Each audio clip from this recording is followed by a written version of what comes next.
Coba Gi buka Gi atasnya. Dibuka saya kaget. Duit semua itu.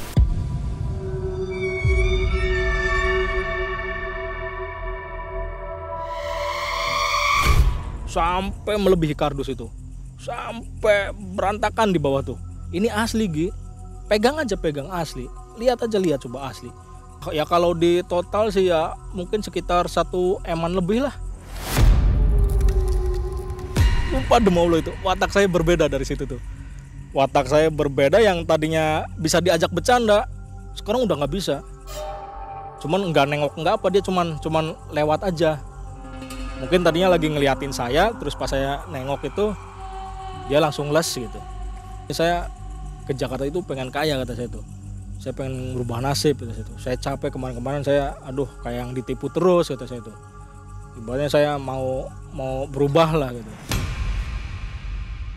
Rela mempelajari ilmu kanuragan demi bisa menarik benda pusaka dengan harapan dapat membuat kaya raya. Namun ternyata efek ilmu yang dipelajari sangatlah berbahaya. Pengaruh jin kodam kanuragan pun tak dapat terelakkan, yang menjermuskan agar melakukan ritual pesugihan. Kisah ini dialami langsung oleh Mas Anggi. Assalamualaikum Mas Anggi. Waalaikumsalam Mang E. Dan apa kabar Sobat Malam Mencekam?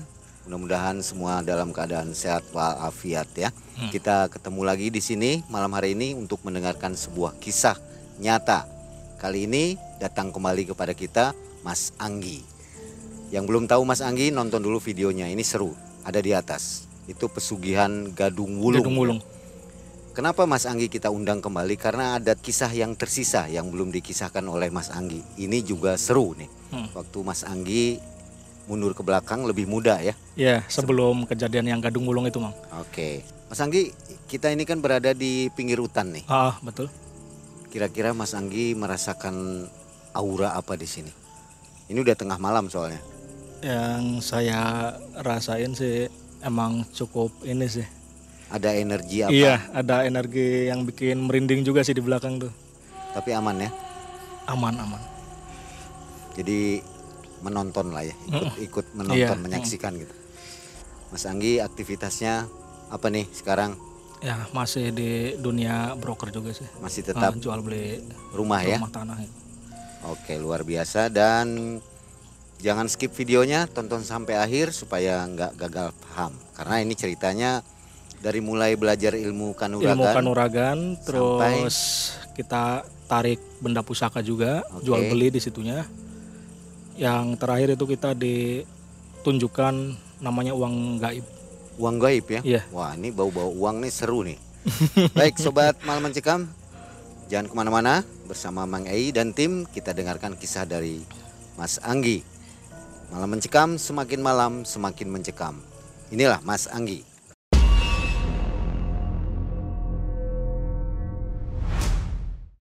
Awal mulanya pada tahun 2011 itu kan kita kan udah lulus sekolah gitu ya, Mang. Lulus sekolah itu masih bingung kita mau cari kerja kemana gitu. Sedangkan teman banyak yang merantau ke Jakarta. Nah dari situ teman banyak lah ibarat yang baru pulang dari Jakarta itu kelihatannya enak. Ada yang pulangnya pakai motor baru, ada yang udah bisa kebeli mobil segala macam. Nah dari situ saya juga kepikiran kenapa saya juga nggak ikut ngerantau ke Jakarta gitu kayak teman-teman yang lain.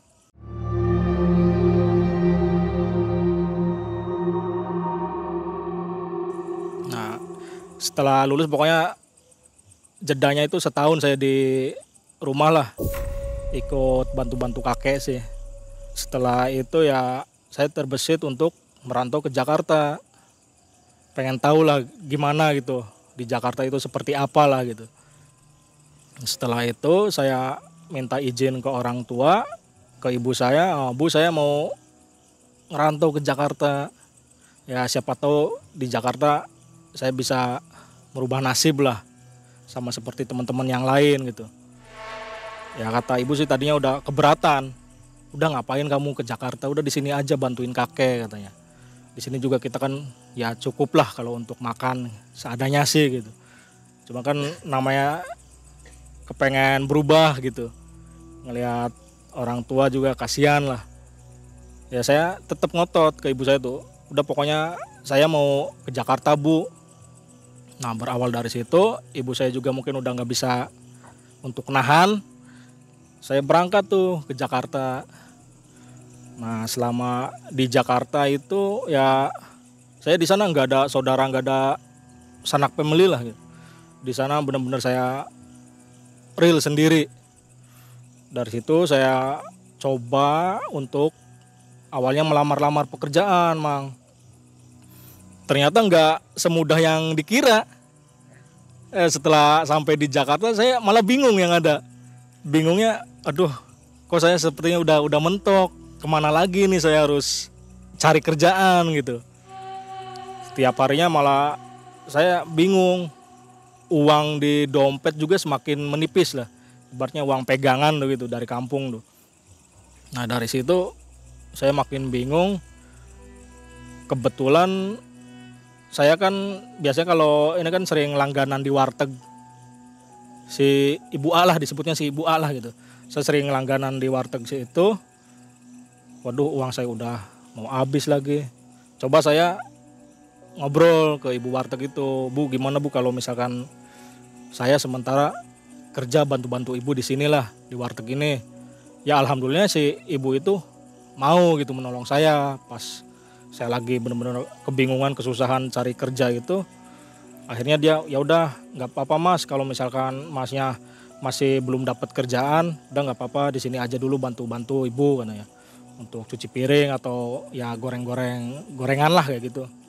Selama di situ pastikan tuh yang namanya warteg tuh emang banyak pembeli lah. Ada juga langganan si ibu itu nggak sengaja dia itu lagi cari orang, katanya lagi butuh orang, ngomong ke si ibu wartegnya. Cuman ya ibu wartegnya belum sempat cerita ke saya waktu itu tuh. Nah setelah si ibu wartegnya sekian lama baru inget, baru ngeh, akhirnya dia cerita, Mas Anggi itu langganan ibu tuh lagi cari orang, katanya lagi butuh orang untuk diajak kerja katanya. Itunya siapa Bu? Saya kan maksudnya kan orang asing juga kan ya, masih ada rasa gimana gitu, nggak langsung percaya gitu. Ya itu pokoknya dia sering langganan makan di ibu di sini, bilangnya sih ya itu nyari temen katanya untuk diajak kerja. Ya nggak lama kemudian ya saya dikenalin tuh, namanya Ikin. Nah di situ kita coba kenalan, ya ngobrol-ngobrol.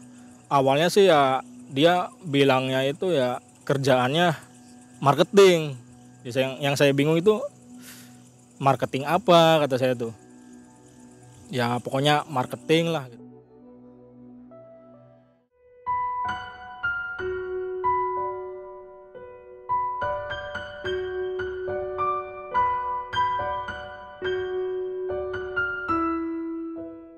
Setelah itu saya diajak ke kosannya dia, diajak main.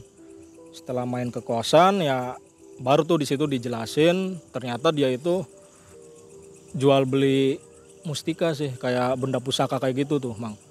Nah, di situ saya kaget, ini bukan bidang saya kata saya tuh. Ini mah aduh saya juga nggak pada tahu nama-namanya apa kata saya tuh. Ya saya bingung marketingnya seperti apa. Udah gini aja, kalau misalkan kamu emang bener-bener pengen kerja, udah ikut sama saya, kamu bantu jualin ini nih, kayak barang benda-benda pusaka kayak gini katanya. Nah di situ itu saya coba ngikutin alurnya gitu, saya coba ngikutin Mas Ikin itu, ya oh ternyata kerjaannya seperti ini. Dia kadang apa ya, nawarin ke orang-orang gitu, kayak semacam dukun lah gitu, dukun yang biasa di pinggir jalan kayak gitu tuh, yang apa yang sering ada minyak-minyak kayak gitu. Oh ternyata kayak gini, dia dari tempat lain ke tempat lain pindah-pindah gitu. Saya cuman ya ngedampingin aja gitu. Pas di situ dia sampai bilang gini, Gi kamu kan dari Cirebon katanya, gimana kalau kamu berguru atau cari guru untuk bisa narik benda-benda kayak gini. Saya tadinya bingung kok maksudnya makin ngamprah kayak gitu. Malah tadinya awalnya saya cuma niat ingin ikut kerja sama dia, malah ditawarin untuk belajar ilmu. Nah dari situ saya tuh bingung.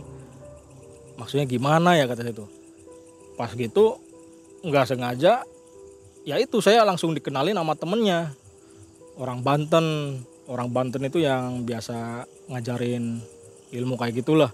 Di situ juga saya langsung ditawarin, ya itu, kamu mau belajar apa katanya. Waduh kalau saya belajar kayak gini nggak pernah, sebelumnya juga nggak ngerti kata saya tuh. Ya udah gini aja, gimana kalau kamu saya ajarin kanuragan katanya. Nanti yang lainnya bisa nyusul gitu. Belajar ini dulu yang dasar katanya. Saya juga nggak ngerti kanuragan tuh apa kata saya tuh. Ya udahlah saya asal iya aja tuh Mang. Udah gitu besoknya saya mulai di Gembleng. Awalnya itu kita suruh puasa selama 7 hari, puasa di weton lahir gitu, nyampe ke hari weton lahir tersebut itu. Puasa selama 7 hari itu yang dirasakan sih, awal puasa itu masih biasa, masih ibaratnya nggak ada pengaruh apa-apa gitu. Hari kedua masih godaan, paling ibaratnya sebatas kayak temen yang tadinya kayak bercanda atau gimana, kita rada bisa nahan gitu. Nah pas di hari ketiga itu udah mulai aneh Mang. Dalam hati tuh ada yang ngajak ngobrol, ada yang ngajak bercanda, pokoknya seru banget Pong. Nah di situ saya bertanya ke orang Banten tuh, biasanya kan manggilnya Kak ya, kalau Banten kan Kak kebanyakan tuh. Kak, kok ini ada yang ngajak ngobrol kata saya tuh, ada yang ngajak bercanda, malah di dalam hati tuh banyak banget yang ngelucu. Saya heran, ini saya harus gimana kata saya tuh. Udah Gi, kamu tutup telinga, jangan dengarkan, pokoknya jangan disaut lah gitu. Kalau misalkan dia manggil atau apa, kamu jangan jawab, itu kamu bisa gila katanya. Waduh ngeri saya tuh. Nah untungnya di situ saya orang Banten itu ngasih tahu ke saya gitu. Ya udah pas hari ketiga udah kelewat, hari keempat masih itu Mang. Godaannya masih yang dalam hati tuh masih banyak yang nyaut, banyak yang manggil, banyak yang bercanda kayak gitulah. Cuman pas malamnya itu, aduh, saya dibikin kaget, ngeri tuh. Saya lagi wirid kayak gitu, lagi ya lalakon ya bahasanya tuh Mang. Di dalam atap itu ada suara kenceng banget tuh, nggak tahu apa tuh. Ya pokoknya suaranya geleger gitu, kayak ada yang jatuh gitu di dalam di atas parak tuh, di atas genteng tuh, kayak ada yang jatuh aja, buar. Terus saya kaget dong, bangun, astagfirullahaladzim kata saya tuh, apa ini? Itu gitar itu kan di kosan kan ada gitar tuh ya, gitar itu jatuh sendiri Mang. Nggak tahu itu siapa tuh yang jatuhin. Cuman ya saya di belakang saya itu udah kerasa, waduh sepertinya itu ada gitu. Ternyata benar pas saya nengok ke belakang, itu sosok lewat tuh. Sosoknya itu ya bisa digambarkan pakaiannya sih merah semua. Cuman nggak nengok nggak apa, dia cuman lewat aja. Mungkin tadinya lagi ngeliatin saya, terus pas saya nengok itu dia langsung les gitu. Oh di situ saya udah mulai kaget, saya juga udah mulai buyar di situ tuh. Saya lanjut enggak nih. Nah saya curhat tuh ke si ininya yang orang Banten itu. Kak kata saya tuh, ini kejadian semalam itu apa sebenarnya kata saya tuh. Ya itu kamu udah mau lulus Gi katanya. Saya kayaknya nggak bisa ini, hari keempat aja udah godanya kayak gini kata saya tuh. Gimana nanti ke depannya, hari-hari berikutnya kata saya tuh. Udah Gi, kamu pasti bisa katanya. Saya bilang, udahlah kalau ini mah saya mundur aja lah. Saya ibaratnya nggak mau ngelanjutin ilmu itu kata saya tuh. Dia malah bilangnya gini, nggak bisa Gi, itu harus dilanjutin. Kalau nggak dilanjutin kamu bisa gila katanya. Itu bisa nyerang kamu katanya. Wah, saya makin takut dong. Aduh, masalahnya di situ lagi kata saya tuh. Ya mau nggak mau akhirnya saya lanjutin Mang. Saya lanjutin sampai akhirnya saya lulus.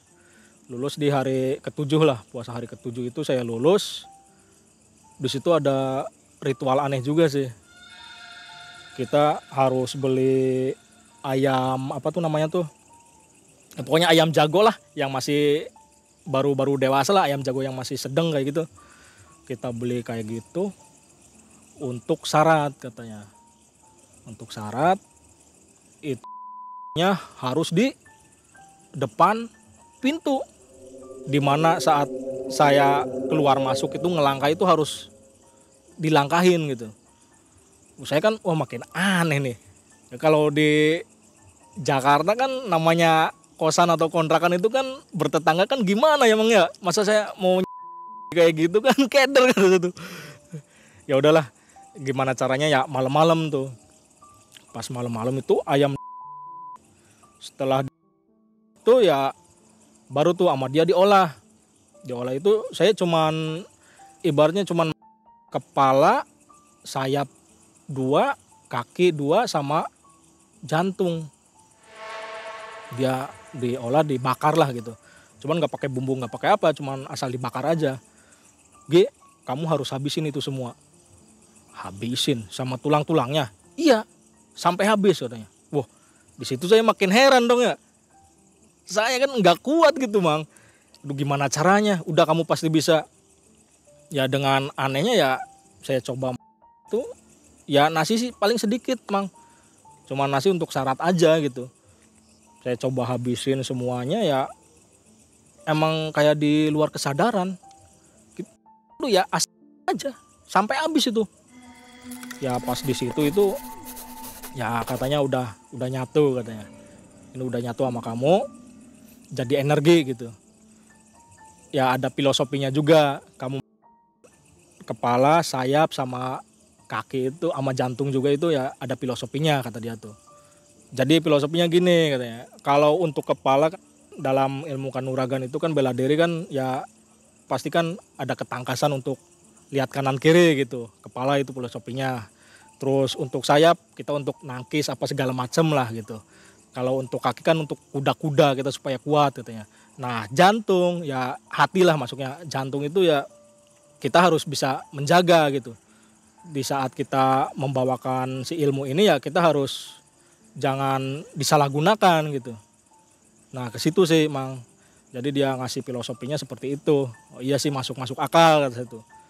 Nah sesudah itu ya cuman watak saya berbeda Mang. Sumpah demi Allah itu watak saya berbeda dari situ tuh.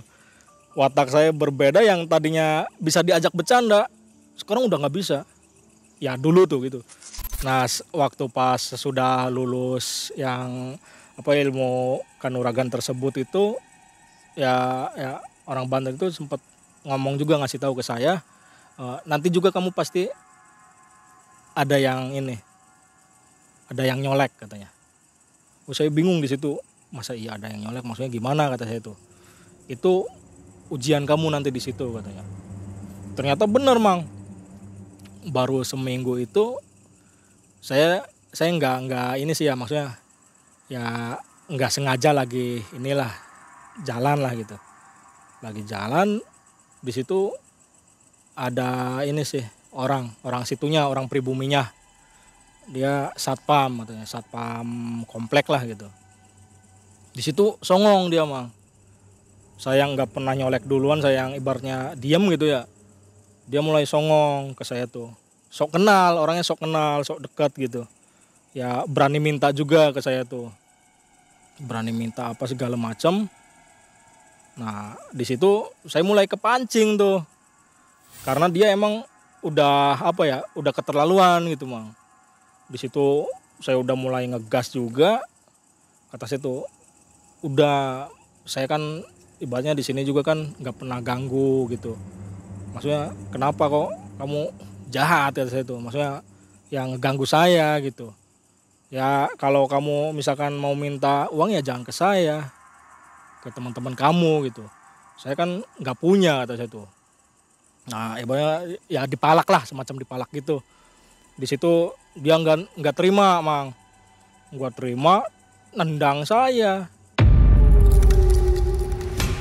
nendang kaki sebelah kanan. Nah nendang kan kaget kan, saya langsung refleks, langsung tarik, langsung hantem, langsung tonjok lagi rahangnya, langsung tuh terkapar dia. Nah, saya takut tuh, aduh, ya saya langsung cabut. Besoknya ada informasi ya itu katanya, Gi, kamu lagi dicariin katanya, sama itu tuh, kamu kemarin berantem kan sama itu satpam komplek yang sebelah sana katanya. Wah, aku pada tahu ya kata saya tuh. Saya udah mulai, pokoknya inget aja tuh kata si orang Banten itu, pokoknya kamu Gi belajar ilmu ini, sebelum ada 70 orang yang nyerang kamu, jangan lari. Kalau kamu ngerasa yakin gitu, kamu jangan lari, udah hadepin aja. Ya saya di bawah santai aja gitu mang. Setelah kasus itu ternyata banyak yang berembus ya itu. Dia laporan lah ke teman-temannya, ke segala macam katanya udah nyiapin massa katanya untuk nyerang saya gitu, ke kosan gitu. Ternyata pas ada anehnya juga mang. Di situ saya semalam nggak tidur tuh. Ya udah sedia juga kayak apa sih, kayak golok apa sih, udah sedia saya juga untuk jaga-jaga kan ya, takutnya bener-bener diserang kan. Saya udah jaga-jaga di situ, ternyata nggak ada yang mendekat, nggak ada yang berani gitu, nggak ada yang negur atau apa tuh, ya biasa aja gitu. Ternyata pas besoknya saya lagi jalan itu ketemu dia, malah dia minta maaf mang. Minta maaf ya, pokoknya saya nggak mau ganggu kamu lagi katanya. Ya saya mungkin hilap kemarin-kemarin katanya. Dia tiba-tiba minta maaf gitu, ya kirain saya sih dia mau ngeroyok saya tadinya, ternyata ya dia berbalik minta maaf gitu. Nah dari situ saya coba untuk mengendalikan diri gitu ya, sama orang Bantennya juga dikasih arahan gitu, hati-hati Gi, jangan sampai gampang tersulut emosi katanya. Nah setelah dari situ ya alhamdulillah saya bisa mengendalikan diri, udah berapa ini, baru akhirnya dia nurunkan ilmu yang kedua, itu untuk ke penarikan katanya. Coba kamu Gi untuk penarikan. Ya puasanya juga nggak jauh beda sih mang. Cuman ya dari cara wiridnya apa segala macam gitu yang dibedain tuh. Dari cara bacaannya juga dibedain lah. Nah singkat cerita nih ya, singkat cerita udah ibaratnya udah lulus juga itu yang pas ilmu penarikan itu. Nah saya tuh langsung tuh bergabung lagi sama ya itu yang teman saya itu yang kenalin saya ke orang Banten itu, bergabung lagi di situ. Ya saya bilang ya alhamdulillah saya udah lulus itu saya tuh, ayo kapan kita mau ibaratnya cari barang-barang seperti itu, mau narik barang-barang seperti itu, bisa dites lah kata saya tuh. Nah setelah itu ya kita mulai tuh coba, dia ada banyak job waktu itu, banyak orderan katanya. Ada yang minta itu apa RB katanya, ada yang minta MD. Nah dari situ ya kita mulai itu, saya coba dalam penarikan tersebut ya alhamdulillah barang itu bisa kita dapat mang. Ternyata ya tetap saya dibodohin juga sama dia, dalam arti gini, misalkan itu si barang tersebut terjual dalam harga misalkan kisaran 5 juta, saya cuma dikasih 1 juta, sisanya sama dia semua. Jadi saya ngerasanya waduh ini udah keterlaluan sih, maksudnya ini udah masuknya saya dimanfaatin gitu. Berapa orang satu tim itu? Satu tim itu 4 sih. 4 ya? 4 waktu itu. Jadi 4. pembagian nggak fair gitu? Nggak fair gitu. Ibaratnya kita yang capek, dia yang untung besar gitu. Pengen kita kan, maksudnya kan kita capek bareng ya harus bagi rata gitu. Ternyata ya selama berjalan itu dia yang selalu kebagian paling gede gitu. Nah di situ saya mulai mikir, udah capek juga. Waduh saya bingung kemana lagi gitu saya tuh. Saya udahlah lepas aja lah sama yang beginian kata saya tuh.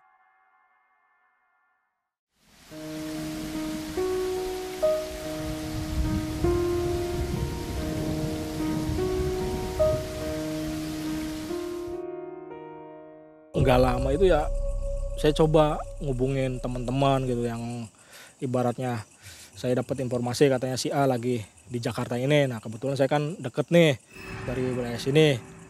Coba saya tuh cari-cari informasi gitu. Akhirnya nelpon temen juga ya bisa berkomunikasi. Waktu itu suruh main ke daerah Kemayoran di situ tuh. Suruh main ke situ, suruh nyamper juga. Saya nyamper ya, saya banyak curhat sama dia. Banyak ibaratnya ya keluh kesah. Kemarin saya ya dibohongin lah sama orang. Saya niatnya cari kerja malah jong terus kata saya itu.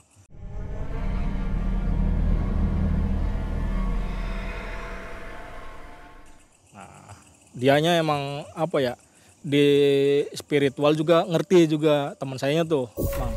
Udah gitu dia punya guru juga, Mang.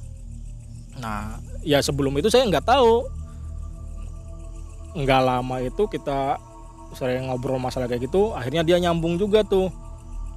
Coba tuh, mungkin dia pengen nyadarkan saya atau gimana gitu ya. Gini Gi, kamu coba nanti ngobrol deh sama teman saya katanya tuh. Oh ya udah nggak apa-apa kalau emang bisa untuk diajak curhat sih kata saya tuh.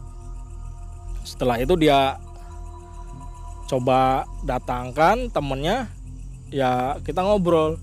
Nggak tahu sih ya, emang orang bisa Mang. Cuman dalam arti kutip itu apa ya, dia bener, jalurnya bener lah gitu. Nggak untuk hal-hal yang aneh lah, hal-hal yang negatif enggak gitu. Saya ngobrol sama dia itu ya banyak. Ibaratnya gini, saya ke Jakarta itu pengen kaya kata saya tuh. Saya pengen merubah nasib kata saya tuh. Saya capek kemarin-kemarin, saya kayak yang ditipu terus kata saya tuh. Ibaratnya saya mau berubah lah gitu. Dia awalnya senyum-senyum aja ke saya tuh. Ya mungkin namanya orang bisa gitu ya, udah kebaca sama dia juga, udah bisa scanner lah gitu. Udah bisa ngelihat saya dari kemarin seperti apa mungkin gitu. Dari situ nggak lama ya dia sering ngasih nasihat ke saya. Udah coba maksudnya kamu kalau emang pengen bener gitu ya tinggalin lah hal-hal kayak gitu. Sekarang kalau misalkan kamu pengen kaya gampang katanya. Sekarang pun saya bisa bantu kamu katanya. Waduh, maksudnya gimana gitu. Maksudnya dengan bantu kamu tuh maksudnya hal dalam seperti apa kata saya tuh. Katanya pengen kaya, pengen instan katanya. Bisa saya. Wah, saya makin tanda tanya dong ya, Mang ya. Waduh, iya tak bisa kata saya. Ya, pikirannya juga udah ngawur juga saya tuh. Ya kata dia, iya bisa. Coba kamu beli kardus Indomie katanya. Waduh, beli kardus Indomie buat apa kata saya tuh. Saya bingung. Beli kardus Indomie buat apa? Udah pokoknya kamu kesana aja. Nih uangnya. Kamu bawa ke warung beli kardus Indomie yang kecil aja yang segini katanya. Ya udah saya nurut tuh. Saya coba ke warung. Saya beli kardus Indomie, ya kata saya punya, udah bawa aja uangnya, bawa aja tuh kardusnya, nggak apa-apa katanya. Oh ya udah Bu, makasih kata saya. Dibawa tuh si kardus Indomie, Mang. Setelah kardus Indomie itu saya bawa, saya bingung tadinya mau ngapain, Mang. Ternyata dia, sini Gi katanya, sini kamu duduk depan saya di dalam kosan teman saya tuh. Kamu duduk depan saya katanya. Liatin katanya. Ya, saya nurut liatin. Enggak lama itu dia udah mulai duduk sila segala macam, udah ya kayaknya ritual gitu ya. Si tangan dia tuh masuk, Mang. Masuk ke dalam kardus, ditutup tuh atasnya kardus tuh. Dia baca apa tuh nggak tahu tuh. Ya saya cuma ngeliatin aja bengong. Nggak nyampe 5 menit kayaknya. Nggak nyampe 5 menit. Pas dia suruh buka, coba buka atasnya. Dibuka saya kaget. Duit semua itu.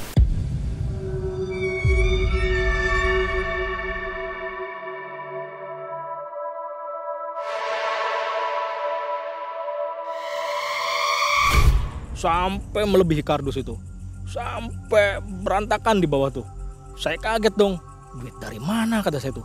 Tadi tuh saya beli tuh kardus tuh kosong kata saya tuh. Wah aneh nih, sulap kayaknya, sihir nih kata saya tuh. Enggak, ini asli katanya. Ini asli Gi, pegang aja, pegang asli. Lihat aja, lihat coba asli.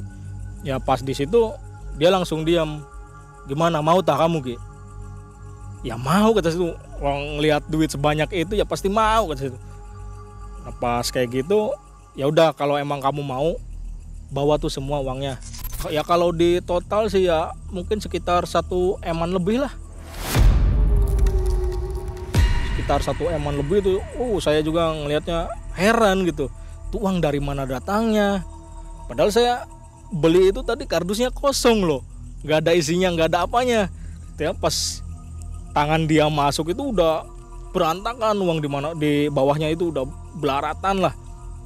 Ya dia nawarin itu, ya itu, Soki, kalau emang kamu pengen cepet kaya, bawa aja uangnya, nggak apa-apa, tapi jangan disisain satupun katanya. Ini beneran bisa dipakai, bisa dipakai, bawa aja nggak apa-apa. Ya saya diem juga di situ tuh, maksudnya kaget, masa iya sih, gampang banget kata saya tuh. Nah di situ dia baru tuh, Sok Ge, kalau kamu emang bener nekat katanya, bawa aja semua, jangan disisain. Cuman itu jaminannya kamu katanya. Waduh, maksudnya jaminan saya gimana? Ini sosoknya udah ngintai aja, udah ngeliatin aja. Wah, dari situ saya mulai merinding tuh, makin takut tuh. Emang sosoknya seperti apa kata saya tuh? Ya bisa dibilang kayak buta katanya. Wah di situ saya udah mulai merinding tuh, Mang. Aduh, janganlah kata saya tuh, jangan. Di situ udah mulai pikirannya juga udah kacau kata saya tuh. Ini maksudnya bisa enggak kalau misalkan si duit ini saya pakai tapi jaminannya jangan saya kata saya tuh. Sempet tawar-belawar juga di situ tuh. Nggak bisa Gi. Itu tetap mintanya ikat 7, yaitu kamu sendiri. Gimana kalau mau, ayo silakan, sekarang dibawa semua. Mumpung ini yang punyanya masih nungguin, masih liatin kamu katanya. Udah mulai maksudnya, aduh enggak lah, saya mikir 1000 kali. Udah nggak mau lah kata saya tuh. Udah nggak mau saya, pokoknya nggak mau. Bener ini nggak mau, iya nggak mau pokoknya.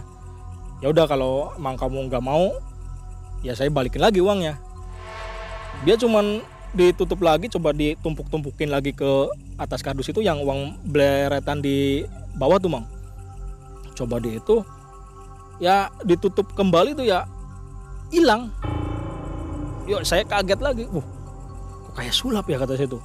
Hilang ya, pas hilang itu emang di sekitar itu kayak di kosan itu hawanya beda sih Mang.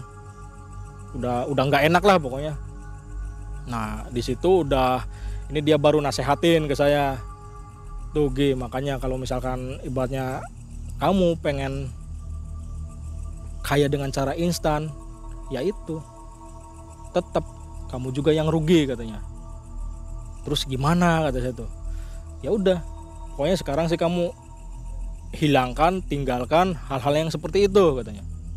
Udah sekarang sih kamu ya misalkan ya kerja yang sah-sah aja gitu. Ya untungnya saya maksudnya bisa disadarkan juga sama Mas Anton itu. Ya Mas Anton itu tergolong orang baik juga sih kalau menurut saya. Dia cerita ke saya itu sebelumnya juga dia nemuin yang kasusnya sama seperti saya lah gitu. Udah ibaratnya udah pengen yang instan, yang cepet gitu. Itu lebih parahnya lagi nikah sama siluman. Dia cerita katanya, saya pernah dapet yang kayak kamu Gi, cuman ya lebih parah lagi, dia nikah sama siluman. Udah saya datengin tuh silumannya, sampai dia nggak bisa bergerak. Si orang itu yang nggak bisa bergerak, dia saking takutnya mungkin ya melihat sosok yang begitu mengerikan, yang tadinya dia udah bilangnya udahlah saya udah putus asa lah, udah mentok pengen instan, pengen kaya gitu, dia mau nikah aja lah sama siluman. Ternyata pas saya coba diajak sama saya di ritualin kayak gitu, dipanggil silumannya, saya datangkan ke hadapannya, dia sampai ketakutan Bang.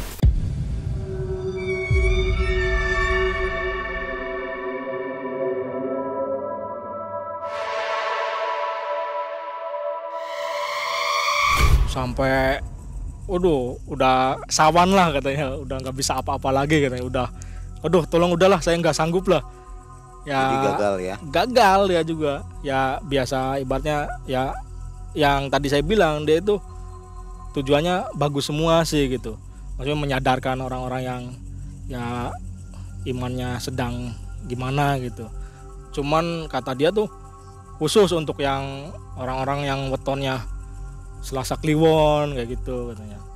Ya namanya ya sama lah, saya juga wetonnya itu, jadi ya mungkin udah jodohnya juga diselamatin sama dia tuh gitu. Tuh Nggak ya bisa sembarang hari ya. iya nggak bisa kata dia juga. Nggak bisa, saya juga ibaratnya bisa nuntun orang yang ke jalur yang kembali bener itu ya itu. Kebanyakan ya itu yang wetonnya Selasa Kliwon itu katanya. Ya contoh kemarin juga yang mau nikah sama siluman itu ya wetonnya itu sama aja katanya. Jadi seperti di film-film itu kenyataan ya, bahwa Selasa Kliwon itu mempunyai hari keramat yang khusus ya. Iya. Jadi itu bukan sebuah halusinasi atau trik sulap dari si Mas Anton. Bukan, Asli. asli itu. Jadi kalau Asli. waktu itu setuju diambil juga udah bisa langsung dibelanjakan. Udah bisa, ibaratnya kata dia juga, udah nggak apa-apa sok pakai aja. Kalau kamu nggak mau nyesel katanya, nggak apa-apa, bawa pakai semua, jangan disisain kata dia tuh. Diambil nyawa kitanya itu berapa lama? Ya dia bilang sih ya paling lama itu 5 tahun katanya. 5 tahun kita meninggal. Iya. Jadi untuk apa ya 5 tahun kaya tapi meninggal? Udah Ya, pasti itu. Udah pasti itu, kata dia itu. Pokoknya kamu kalau misalkan ambil uang itu, ya itu jaminannya udah 5 tahun kamu dibawa sama mereka katanya. Jadi kaya hanya 5 tahun. Iya. Ya saya mikir 1000 kali lah, maksudnya untuk apa gitu Mang. Hal bodoh kayak gitu untuk apa gitu. Ya cuman menikmatin sesaat gitu. Kita kan di sana juga kan pasti kan dipekerjakan sama mereka, bangsa-bangsa mereka kan. Udah pasti itu udah jelas. Ya setelah saya dikasih ibaratnya pembelajaran dari Mas Anton itu, saya udah mulai ada niatan tuh untuk membersihkan badan lah gitu, untuk ngelepasin ilmu-ilmu yang kemarin saya inilah pelajari itu. Dari situ ya saya coba untuk ngobrol juga ke Mas Anton. Mas Anton gimana nih saya mau ngelepasin beban lah, ilmu-ilmu yang kemarin ini yang masih nempel di badan saya, kata saya tuh. Ya udah Gi, kalau kamu emang bener mau ngelepasin itu semua, tapi kamu nomor satu harus ikhlas dulu katanya. Ya insya Allah saya ikhlas kata saya tuh. Udah lepasin. Nah di situ saya dikasih tahu sama Mas Anton itu, ya udah coba kamu besok ini aja deh, kamu mandi di Pancuran A katanya tuh, di Pancuran A. Aduh saya nggak tahu lagi ya di mana itu. Nah dari situ ya saya diantar sama Mas Anton juga gitu. Ya alhamdulillah beliau yang ibaratnya ngebantu saya untuk melepasin ilmu-ilmu tersebut tuh Mas. Dari ya mulai kanuragan itulah sampai ya penarikan kayak gitu juga, beliau yang ibaratnya ngebantu saya untuk mudarin semua ilmu dari tubuh saya itu. Nah dari situ juga saya udah mulai tenang kembali gitu. Watak saya juga ya udah mulai biasa lagi gitu. Beda sih Mang, dari waktu pas masih nempel itu ya tetap hawa-hawa apa ya, emosi apa segala macam tuh tetap masih ada gitu. Cuman ya untuk sekarang udah semuanya udah dibuang segala macam itu, ya alhamdulillah udah adem lah sekarang sih. Udah ngerasanya udah nyaman lagi. Nggak ada kendala ya, jadi cepat. Nggak ada. Buangnya cepat. Iya, karena saya juga ikhlas kan gitu. Kata Mang Anton juga udah yang penting kamu ikhlas aja gitu. Ya dari kisah ini Mas Anggi ya, Ah. dari mulai ilmu kanuragan, Braja Musti, terus penarikan sampai pesugihan, pasti ada pesan yang ingin disampaikan nih. Pesan baiknya, hikmahnya apa? Ya pesan baiknya ya jangan melakukan hal yang aneh-aneh lah. Ya apapun yang kita lakukan itu pasti ada akibatnya nantinya. Terus ya sebelum kita melangkah itu ya harus dipikirkan secara logika juga gitu. Efek dari hal tersebut baik buruknya seperti apa nantinya. Ya untuk kali ini sih ya banyakin bersyukur aja lah. Ya daripada kita nanti sudah terlanjur terjerumus ke jalur yang salah kan, siapa juga kan yang mau disalahin kan. Ya intinya sih ya itu, kita banyak bersyukur aja untuk sekarang sih Mang. Pada waktu itu memang emosi ya, jadi ingin Emosi. semua itu instan gitu ya. Iya betul, ya menggebu-gebu lah gimana sih. Kalau cepat pasti cepat kaya juga, Iya. proses cepat kaya cepat, Nah itu. nggak dipikirkan efeknya ya. Betul. Baik, Sobat Malam Mencekam, tentunya dari kisah ini kita bisa ambil banyak hikmah. Terbukti dengan segala sesuatu yang instan itu hasilnya juga cepat instan lagi ya, Iya. instan matinya tadi. Iya betul. Hanya 5 tahun bisa selesai hidup Ah, langsung. Baik, sampai jumpa di kisah yang lainnya. Sobat Malam Mencekam, terima kasih masih selalu bersama Malam Mencekam. Mang Ei dari pinggir hutan bersama Mas Anggi undur diri. Assalamualaikum warahmatullahi wabarakatuh. Waalaikumsalam warahmatullahi wabarakatuh.